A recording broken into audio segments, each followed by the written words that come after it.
Hi hello வணக்கம். நான் உங்கள் ஆனந்த். இன்னைக்கு என்ன தலைப்பு பார்க்க போறோம்னா ஜிஎஸ்டி, அதாவது சரக்கு மற்றும் சேவை வரி. வரி என்பது இரண்டா பிரிக்கப்படும்: நேரடி வரி மற்றும் மறைமுக வரி. நேரடி வரி அப்படின்னு சொல்றது எடுத்துக்காட்டா நம்மளோட வருமான வரி. மறைமுக வரின்றது நம்ம வாங்குற ஒவ்வொரு பொருளையும் மறைமுக வரின்றது விதிக்கப்படும்.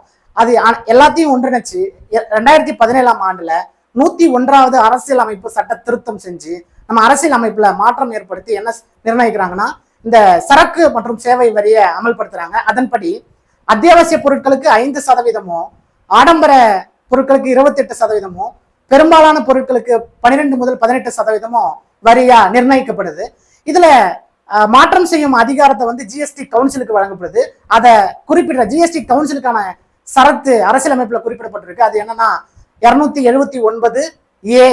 மேலும் இது போன்ற தகவல்களுக்கு காஞ்சிரேடன் ஐஏஎஸ் அகாடமி என்ற யூடியூப் சேனலை சப்ஸ்கிரைப் பண்ணுங்க, லைக் பண்ணுங்க, ஷேர் பண்ணுங்க. தேங்க்யூ.